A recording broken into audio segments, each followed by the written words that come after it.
हरे कृष्ण कृष्ण कृष्ण हरे हरे, हरे राम राम राम हरे हरे। श्रीमद् भगवद गीता यथारूप अध्याय 2 गीता का सार, श्लोक नंबर 25-26। यह आत्मा अव्यक्त, अकल्पनीय तथा अपरिवर्तनीय कहा जाता है। यह जानकर तुम्हें शरीर के लिए शोक नहीं करना चाहिए।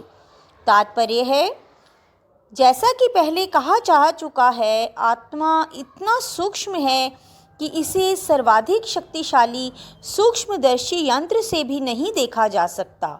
अतः यह अदृश्य है।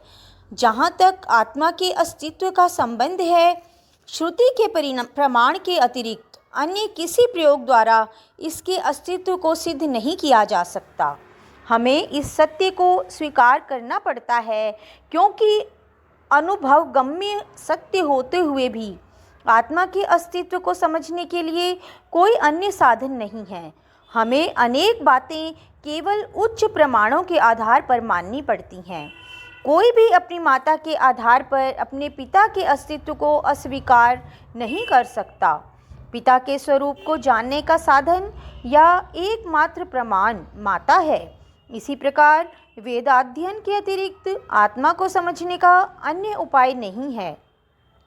दूसरे शब्दों में, आत्मा मानवीय व्यवहारिक ज्ञान द्वारा अकल्पनीय है। आत्मा चेतना है और चेतन है। वेदों के इस कथन को हमें स्वीकार करना होगा।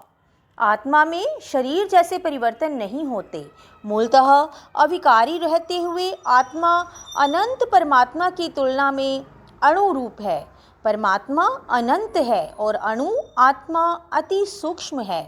अतः अति सूक्ष्म आत्मा अविकारी होने के कारण अनंत आत्मा भगवान के तुल्य नहीं हो सकता।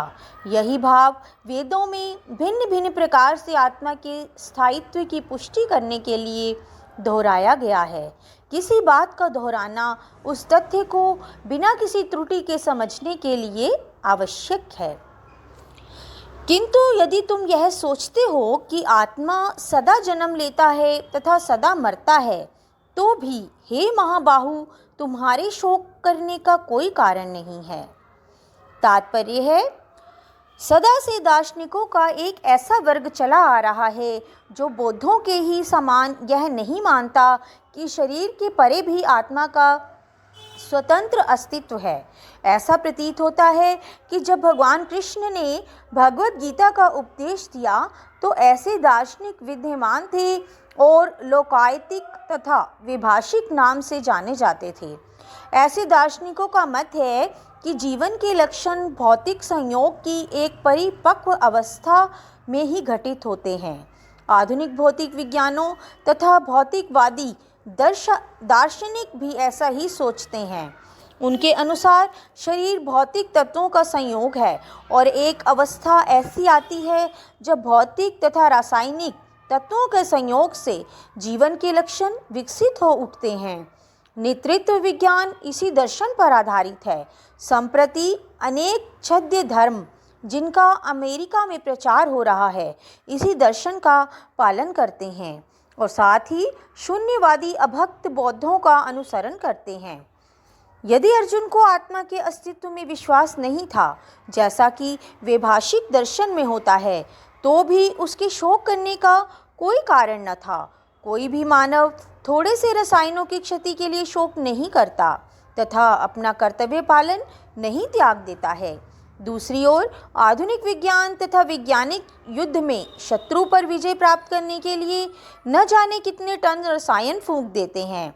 वैभाषिक दर्शन के अनुसार आत्मा शरीर के क्षय होते ही लुप्त हो जाता है। अतः प्रत्येक दशा में, चाहे अर्जुन इस वैदिक मान्यता को स्वीकार करता है कि अणु आत्मा का अस्तित्व है या कि वह आत्मा के अस्तित्व को स्वीकार नहीं करता, उसके लिए शोक करने का कोई कारण न था।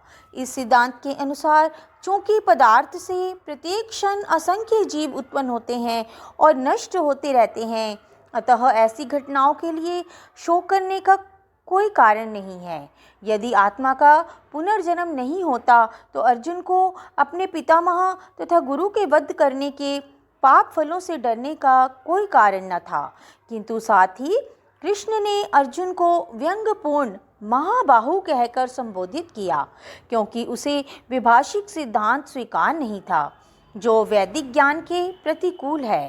क्षत्रिय होने के नाते अर्जुन का संबंध वैदिक संस्कृति से था और वैदिक सिद्धांतों का पालन करते रहना ही उसके लिए शोभनीय था। तो बोलिए, हरे कृष्ण कृष्ण कृष्ण हरे हरे, हरे राम राम राम हरे हरे।